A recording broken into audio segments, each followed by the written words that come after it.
La TVT au cœur de l'information.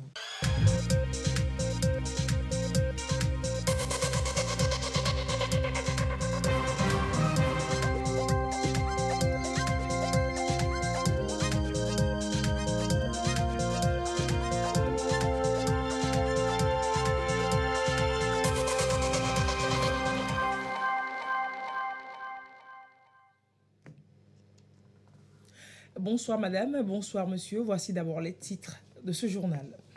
Sauver les Tata Somba de la Rune qui menacent. Le ministère de la Culture et du Tourisme lance un projet de réhabilitation de ces habitats du pays Koutamaku, plus connu sous le nom du pays Koutamaku, donc le seul site togolais inscrit depuis 2004 au patrimoine mondial de l'UNESCO.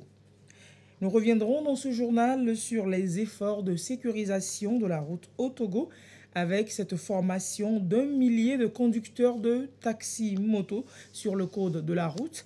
Les dégâts sont de plus en plus importants, il faut limiter la casse. Puis le trône Adranla, dans le canton de Harotoé, a prié pour le Togo samedi. Religions traditionnelles, chrétiens et musulmans ont joint ensemble leurs voix pour implorer grâce et bénédiction sur le Togo et ses dirigeants. Bonsoir de nouveau. Protéger et préserver le site Koutamaku sur la liste du patrimoine mondial de l'UNESCO, le ministère togolais du Tourisme lance un projet de réhabilitation des Sikiennes, ces habitats durables autour desquels tourne l'essence du célèbre site en pays Tambermar et qui, depuis quelques années, sont endommagés par des intempéries. Nestor Mouzou nous en parle. Lors des grandes pluies de 2018, le site de Koutamaku a connu l'effondrement d'un grand nombre de Sikiens.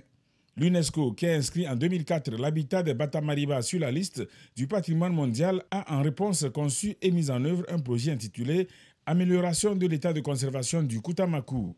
À la suite de ce projet, le ministère de la Culture et du Tourisme a élaboré un autre. C'est ce projet qui est lancé à cette rencontre. Appui à la réhabilitation des Sikiens est le titre de ce projet. Il va permettre la restauration de 40 Sikiens. Répartis comme suit 20 dans le canton de Nadoba, 10 dans le canton de Warango, 7 dans le canton de Koutougou et 3 dans le canton d'Akonté. Donc cette répartition respecte un peu la densité et donc des Sikiens, la répartition donc des Sikiens sur tout le site. L'appui consiste en quoi? Il ne s'agit pas de venir distribuer de l'argent et autres là. Donc c'est des personnes déjà qui ont exprimé la volonté donc de réhabiliter, de refaire leur Sikiens, mais qui éprouvent des difficultés. Donc il y a de la paille, il y a les cosses, la poudre de cosse de néré, il y a peut-être des fourches, il y a des bois.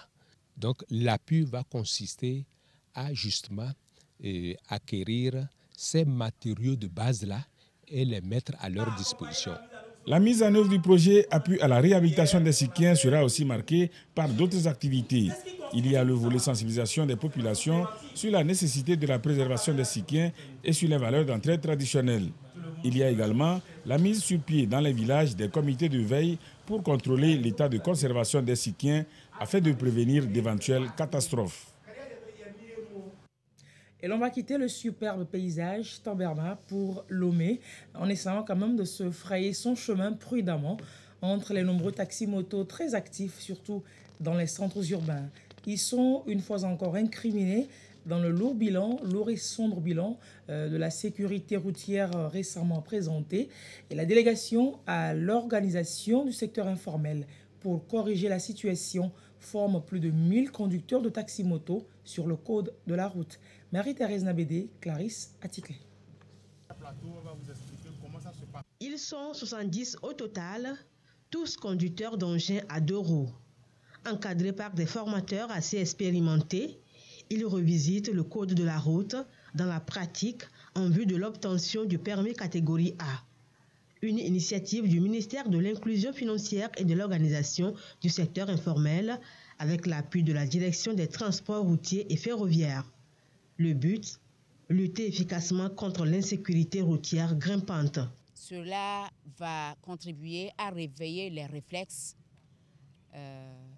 qui vont les aider à réagir promptement dans la circulation pour éviter les accidents. Parce que les motocyclistes sont les plus impliqués dans les accidents de circulation.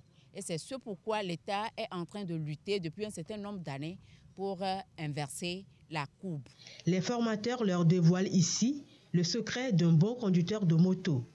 Et c'est à travers des conseils pratiques et des gestes tout simples qui sauvent. Nous leur montrons comment s'asseoir sur la moto. C'est très important pour nous parce que la position sur la moto seulement, ça sauve l'homme. Comment porter le casque, les types de casques à porter, les tours de tête, tout ça là. On leur en parle, on leur donne les conseils qu'on ne porte pas le casque pour s'échapper à la police. Et à l'issue de ça, nous allons sur le plateau technique pour leur montrer comment ça se passe. Je circulais sans permis, tout en le faisant avec ma petite connaissance. Mais ces 3 jours de formation nous ont montré vraiment que d'abord le permis est obligatoire. C'est une bonne chose parce que c'est dans le souhait d'obtenir le permis qui vous fait venir à la formation. Et c'est là où vous apprenez plus que ce que vous saviez. 1000 motocyclistes ont déjà bénéficié de cette formation depuis le mois de janvier. Le projet Zokeke prend en compte au total 100 000 conducteurs d'engins à 2 roues pour cette année 2023.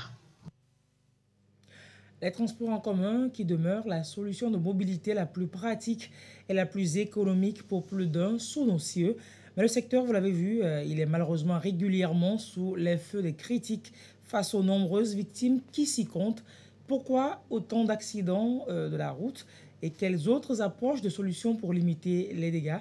Dossier signé Marie-Thérèse Abeta et présenté par Marie-Ange Bida. Des véhicules qui ont l'air neufs, mais en réalité avec des pièces défectueuses très peu visibles. Et pourtant, ils embarquent des passagers sur de longues distances. Plusieurs de ces bus sont source d'accidents sur nos routes. Les routes secondaires ne sont pas faites. Ce qui fait que les routes qui doivent être libres au passage des bus est toujours coincées par les piétons, les vélos, les motos. Tout le monde veut passer. Or qu'il y a les routes secondaires. La route n'est pas tellement libre pour que eux aussi, les gros camions, les bus la passent. C'est ça qui cause les accidents des bus. Ce sont des bus très souvent mal entretenus. Visite technique rare, conducteurs peu expérimentés, les causes sont nombreuses. Au niveau des entretiens, il y a des échelons. Il y a l'échelon utilisateur. Là, c'est le conducteur. Avant le départ, il fait la vérification. Il regarde le niveau d'huile, l'eau, la tension des courroies, les éléments qu'il faut pour pouvoir partir. Et au niveau du conducteur, il y a la vérification avant, pendant et après. Tout témoin rouge est égal à un danger. S'arrêter en même temps. Mais les témoins orange sont de moindre importance. Il peut arriver à destination et remédier à la panne. À l'arrivée, il reste le moteur refroidi. Et après tout, refaire la revérification. Il y a des règles qui régissent le transport en commun selon la Fédération nationale de sociétés de transport routier du Togo. Seulement, certains chauffeurs n'en font qu'à leur tête. La sanction légale, c'est l'autorité, le service de contrôle routier qui constate, ils peuvent lui retirer la clé. Ils peuvent même lui dire, monsieur, vous vous garez parce que votre véhicule, l'état de votre véhicule ne rassure pas. Vous ne pouvez pas continuer avec des passagers. Que les agents soient plus regardants sur l'état du véhicule, l'état des pneus, le système de freinage. Est-ce que ça répond? Est-ce que les clignotants fonctionnent bien? Même des fois, certains roulent la nuit sans phare ou bien sans feu arrière. Tout cela doit interpeller tout le monde. Certains conducteurs sont conscients du danger. Ils prennent leurs dispositions pour limiter les pertes en vie humaine en cas d'accident. Vous arrachez l'habillement sur le manteau et puis vous décrochez le manteau et vous tapez les fenêtres pour pouvoir se créer un endroit pour sortir s'il le faut. Ceux qui ne sont pas habitués, souvent c'est eux qui paniquent. D'après un récent bilan du ministère de la Sécurité, le nombre de morts sur nos routes dépasse les 300. Au-delà du respect du code de la route, les conducteurs ont l'obligation de veiller au bon état de leur engin et de rester vigilants sur la route. Ils sont nombreux de plus en plus à braver les dangers de la route également. Les enfants de rue qui mendient ou qui proposent le service de leur chiffon au carrefour et autres lieux stratégiques. Pour Alex, un enfant que nous avons suivi, la rue est un choix, un lieu de travail pour survivre. Karine Donanlo, reportage. Quelques coups de chiffon passés sur les engins et cela leur vaut quelques pièces d'argent. Ce sont des enfants de rue qui quémandent autrement. On les retrouve à des carrefours et à des lieux stratégiques où ils peuvent espérer la générosité des bons cœurs. Il y a 2 ans, Alex s'est retrouvé dans cette partie de Décan. Son histoire est aussi originale que singulière.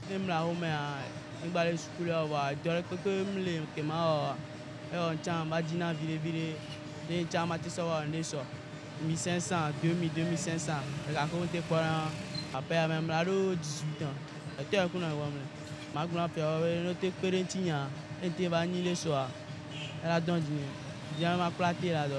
Et pourtant, nombreux sont ceux qui voient d'un mauvais œil l'activité que mènent ces enfants. Pour certains, ce sont des délinquants en devenir. Pour d'autres, ils urgent pour les plus hautes autorités de créer des programmes de réinsertion qui puissent les prendre en compte. Parce que on l'a fait pour 9 mois là bas diviser là non moins mais depuis on fifia on l'a les cousiner au plaidera Romé. No jikpo devi on parents ole ba devi o je hanye o to ke wa be parents munyan wa no kplo devi on be la parentian ke be la zo ba e la Georgina be mi abe du kplo la ne ponu agbo wa kplo dara fide ne wa jagbagba so wanti e ko la ni so rule me a to honole ele basine gbeje dikwa ela trozu nunamilo do ko lo moto ele create da gbogbo to le moto no le tutu hona mo do ni amo a o iwa yo tu hon wa pe enyu ni enyu ni o gbe na ana ya ka no zo si a kengbo e amo abuta ya jana kaka ko nyu amuro na sidana fun. Le phénomène des enfants mendiants au feu tricolore date au Togo et va en grandissant. Des instruments juridiques sont mis en place pour justement accompagner ces êtres fragiles et les sortir définitivement de la rue. Mais les récalcitrants y retournent et ne sont pas encore prêts à abandonner le vice. Il n'est jamais trop tard pour apprendre. On va parler éducation et autrement. C'est le leitmotiv partagé par ces adultes que l'on retrouve dans les cours d'alphabétisation. La chance qu'ils n'ont pas eue à leur plus jeune âge, ils se le donnent aujourd'hui. Connaître A, puis B, puis écrire son nom en entier et plus encore, plus une réalité qu'un rêve aujourd'hui pour ce groupe surpris en plein cours par une de nos équipes de reportage. Trinité Keleleng, Uri Chamega. Maoussi et Massan font partie d'une 60aine de personnes ayant opté pour les cours d'alphabétisation. Gisèle Couturière en fait partie. Elle y consacre 8 heures chaque semaine. Il y a les gens qui se moquent de moi. Je suis illettrée, je suis couturière. Les gens viennent, je les mesure. Je n'arrive pas à écrire leur nom. Puis tout c'est ça qui m'a motivée. Maintenant, je peux écrire mon nom. Je peux s'exprimer. Apprendre à lire et à écrire, pour la plupart des apprenants, c'est une nécessité. Ils veulent par ce choix mieux s'insérer dans la société et tirer meilleur profit de leurs activités. Il y a beaucoup de changements. Avant, je ne lis pas bien, mais j'arrive à lire bien. Ça fait 1 mois. Je peux écrire un mot à ma chérie. Des fois, on nous amène certains tissages ou bien des fois, il y a certains clients qui vont venir nous demander qu'ils veulent ce tissage ou bien ils veulent ce tresse. La personne va te demander ça en français, mais tu ne sais pas, ça dérange un peu. Avant, là, le français, là, c'est pas bon. Aujourd'hui, là, c'est bon. Afin d'écrire, là, ça va un peu. Chaque année, l'alphabétisation attire 100, voire 150 adultes au centre, mouvement d'appel au patriotisme dans la commune d'Agoye. Cela fait 10 ans que le centre accompagne les adultes qui ont le désir d'apprendre. Une fois, j'étais à une réunion et une femme était arrivée. Elle avait des difficultés à écrire son nom. Donc j'ai vu ça un peu angoissant. Et depuis lors, j'ai déjà eu une idée de commencer à aider. Et c'est au fur des années que nous avons créé une structure et puis vraiment on s'est spécialisé là-dedans. Et chaque année, l'effectif des apprenants ne fait qu'augmenter.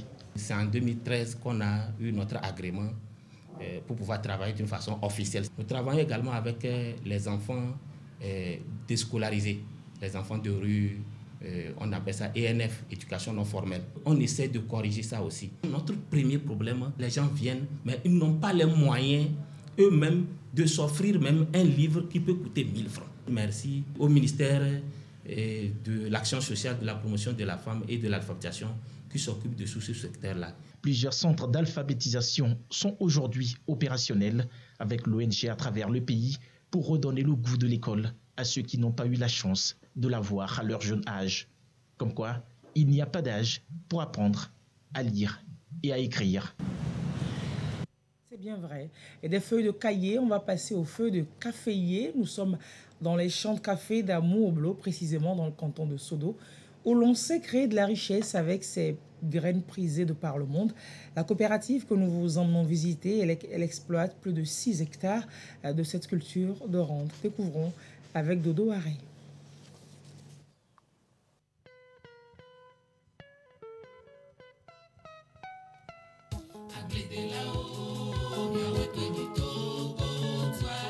Des plantations de café vieilles de plus de 13 années. C'est la variété SRCC qui est cultivée dans ce champ de plus de 6 hectares. Le rendement par hectare se situe entre 900 et 1000 kg de café. La filière café, c'est le domaine de prédilection de la coopérative Lonzozo. Nous sommes un groupement qui est devenu maintenant société coopérative. Donc nous vendons, nous faisons une vente groupée. Donc on amène au magasin, on pèse là-bas, on trouve le poids et maintenant on calcule la valeur, on nous paie. Ça nous rapporte de l'argent beaucoup. Le café fait partie des potentialités agricoles dont le gouvernement veut améliorer le rendement dans la région des plateaux. Et déjà, 34 zones d'aménagement agricole planifiées aménagées pour faciliter le travail à plus de 2000 producteurs. Plus de 88 magasins de stockage sont construits et des milliers de kilomètres de pistes rurales tracées. Les producteurs ont également été formés et appuyés sous diverses formes. Des actions qui ont porté à plus de 25 000 tonnes la production du café en 2022 avec un rendement de 560 kg par hectare. Une belle motivation pour les producteurs de Sodo-Zion. Le gouvernement nous appuie beaucoup. Nous avons reçu beaucoup, on a eu beaucoup de formations sur l'entretien courant des plantations. Comment conduire une plantation RCP jusqu'à ce que la plantation donne bien le fruit. Nous avons eu des engrais, donc à travers PASA. PASA nous a appuyés à travers les formations, nous a donné les intrants, les engrais, tout ça là, et aussi les plans de remplacement pour les pieds morts. Donc, il y a aussi, nous avons aussi une microfinance du nom de MGPCC, donc, qui nous fournit l'argent et nous faisons nos besoins. On est dedans, ça fait longtemps. Si cela n'était pas rentable, on allait démissionner. Parce qu'avec ça, nos enfants, on subvient aux besoins de nos enfants, la scolarité, les besoins de la famille. Bon, ça nous aide. Ayekinam bâtit sa vie également sur le café. Que ce soit pour la récolte ou le décortiquage des graines, elle sait tirer son marron du feu.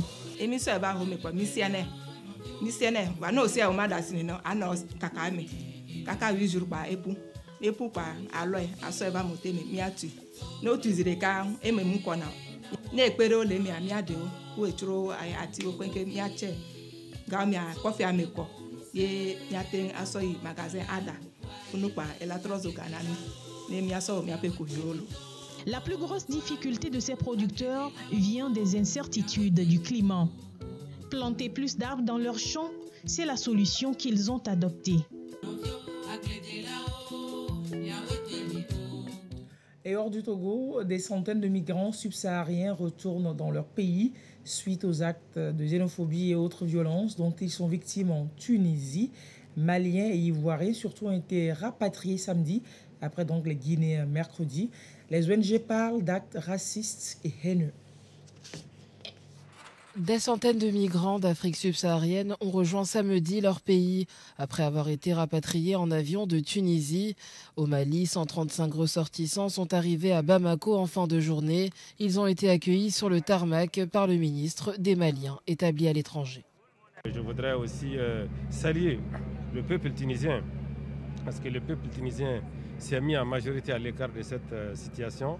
Et le peuple tunisien a assisté. Ce matin même, il y a une femme qui a amené beaucoup de poulets à l'ambassade pour assister. Et beaucoup de nos compatriotes ont été protégés par les Tunisiens. Et c'est là vraiment, ça démontre l'amitié entre les peuples. Comme quoi les peuples sont... Même scénario à l'aéroport d'Abidjan. Kandia Camara, la ministre ivoirienne des Affaires étrangères, et le Premier ministre ont accueilli leurs ressortissants, dont 45 femmes et 35 enfants. Avant les départs, plus de 1300 Ivoiriens et plus de 300 Maliens s'étaient inscrits sur des listes pour quitter le pays, craignant une vague de violence après le discours contre les migrants du président tunisien. Aujourd'hui, il y a 145 personnes qui sont arrivées, mais ce sont au total 1300 personnes qui se sont inscrites volontairement pour un rapatriement ici en Côte d'Ivoire. Dans la même journée, le ministère tunisien des Affaires étrangères a annoncé que les ressortissants d'Afrique subsaharienne qui souhaitent retourner dans leur pays seront exonérés des pénalités imposées à toute personne en séjour irrégulier. Et en République démocratique du Congo, l'avancée des rebelles du M23 déverse dans le nord Kivu, donc déverse des milliers de déplacés sur les routes. La communauté internationale s'annonce aux côtés de ces populations. L'Union européenne va établir un pont aérien vers Goma, principal point de chute des déplacés.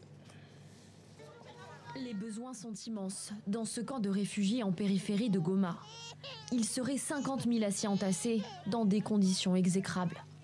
Cette réfugiée a fui son village du Nord Kivu il y a 15 jours maintenant, contrainte à la fuite par le mouvement rebelle du M23. Nous sommes 6 à vivre ici. J'ai perdu 2 de mes enfants. Vous avez perdu 2 enfants? Comment?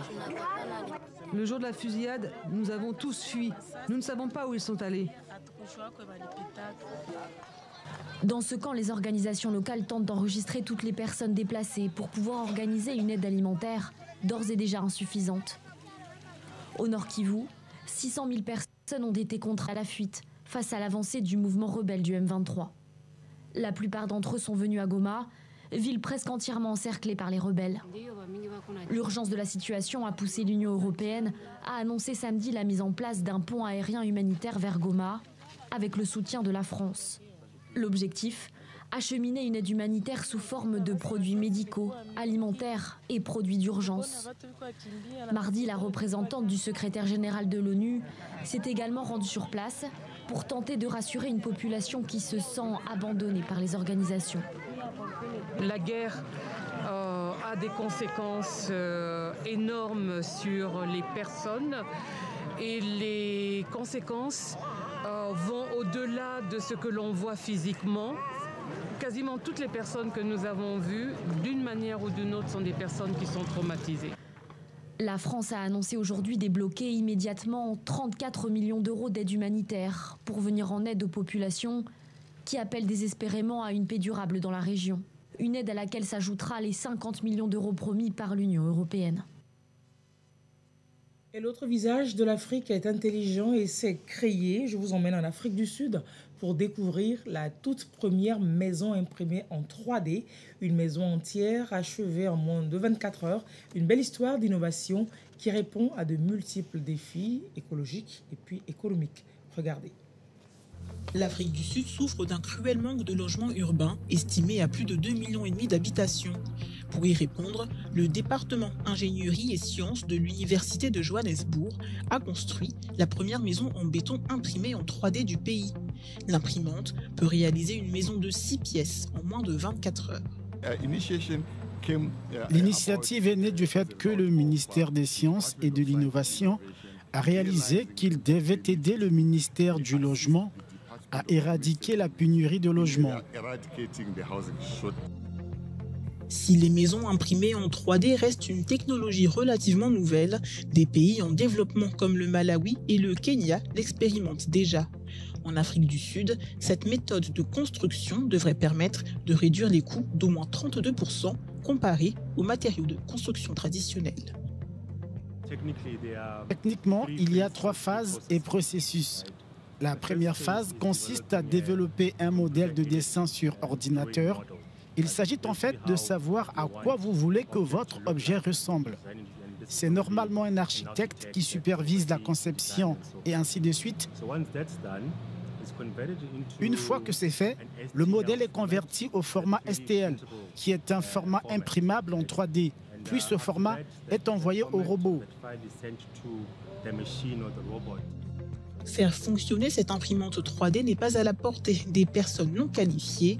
Ici, Kimberley, étudiante en master d'ingénierie civile à l'université de Johannesburg, est l'une des 3 opératrices certifiées du pays.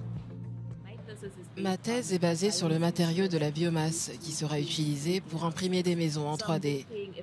J'espère donc que je trouverai le bon mélange et la bonne conception et que je pourrai être à l'avant-garde de cette nouvelle technologie. Le gouvernement sud-africain a déclaré que les maisons imprimées en 3D faisaient partie de la stratégie du pays pour établir des établissements humains durables et favoriser la reprise économique. Et dans le canton de Haotoué, au Togo, le trône Adranla a prié samedi pour le Togo une prière œcuménique pour implorer la protection de Dieu sur le Togo et ses dirigeants. Marie-Thérèse Nabédé a vécu 16 instants pour la télévision togolaise. Son reportage est présenté par Yasmine Kodja. Au palais royal Adralan à Haotoué, filles et fils du milieu sont à l'unisson.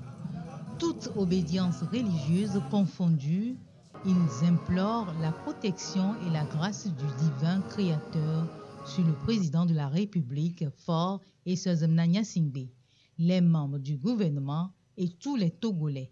La prière musulmane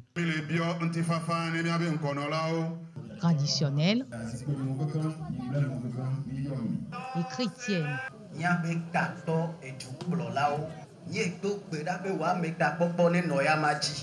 pour un Togo uni et apaisé. L'initiative émane du prince héritier du trône Adralan. Le trône Adralan a décidé aujourd'hui, à travers ma voix, de choisir cette journée pour prier pour le chef de l'État, pour que Dieu le guide, pour arriver au terme de ses rêves. Ils ont besoin de notre soutien, soutien moral et soutien spirituel. Tout Haotoué a élevé la voix vers Dieu pour la préservation et le renforcement de la cohésion nationale, afin de conjurer les menaces terroristes qui planent sur le pays. Cette journée de prière en faveur de l'exécutif et du peuple togolais est à sa 2e édition. Danses culturelles et réjouissances populaires ont également marqué ce rendez-vous. Et c'est ce qui met fin à ce journal. Merci de l'avoir suivi. Restez sur la TVT pour la suite de ces programmes. Au revoir et à très bientôt.